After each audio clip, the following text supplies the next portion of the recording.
Bom dia! Vamos refletir sobre esse tema, o processo que passamos no meio do caminho. Mateus capítulo 5, do verso 2 ao verso 3.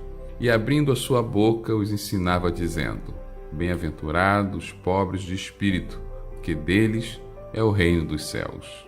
Vimos que o objetivo da caminhada cristã é tornarmos discípulos à semelhança de Cristo. E o discipulado que nos transforma, biblicamente falando, acontece quando estamos aprendendo no meio da multidão, nos cultos públicos, em grupo, nas células, reuniões ministeriais, grupos de discipulados ou classes de escola dominical, e individualmente, quando nossas questões pessoais são tratadas com amor e particularidade.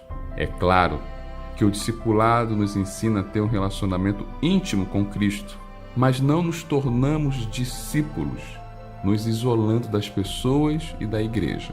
Quando entramos neste caminho de sermos a semelhança do nosso Senhor e Mestre Jesus Cristo, passamos por um processo de crescimento, e esse processo aprendemos alguns conceitos novos, conceitos que irão na contramão dos valores da sociedade que vivemos.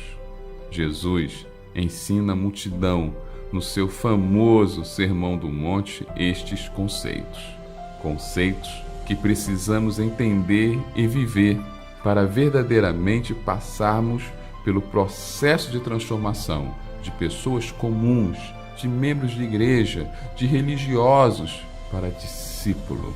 É com esta intenção que Jesus começa a falar as bem-aventuranças no Sermão do Monte. E a primeira delas diz: Bem-aventurados pobres de espírito. Bem, deve ter sido chocante ouvir essas palavras de Jesus, pois a frase pobre de espírito não tem normalmente uma conotação positiva. Imagina alguém falar para você: você tem uma pobreza de espírito. Não sei se você vai no primeiro momento achar isto um elogio. Acredito que não. Mas Jesus diz para sermos bem-aventurados ou felizes, como é o significado da palavra. Precisamos dessa qualidade, ser pobre de espírito. O que ele estava tentando dizer com isso?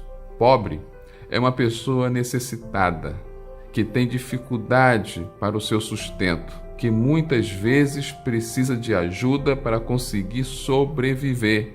Jesus usou esta ideia e associou de forma espiritual, por isto, pobre de espírito. Todos nós devemos ser pobres de espírito. Não temos condições de nos sustentar espiritualmente. Não temos condições por si mesmo de nos salvar, de vencer o pecado.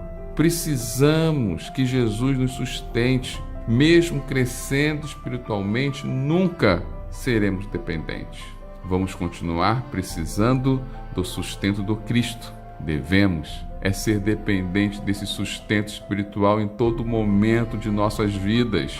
E a recompensa para aqueles que vivem nessa dependência é que deles é o reino dos céus. A salvação é consequência natural para aqueles que reconhecem que são pobres de espírito, ou seja, que vivem na dependência do Cristo. Essas pessoas são felizes ou bem-aventurados. Infelizes são aqueles que se acham ricos o bastante, de não precisar do sustento do Cristo em suas vidas. Eu sou o pastor Severino José, da Igreja do Nazareno de Vila Velha, e esta é mais uma reflexão para a vida, pois a fé vem pelo ouvir, mas a transformação pelo agir. Deus te abençoe.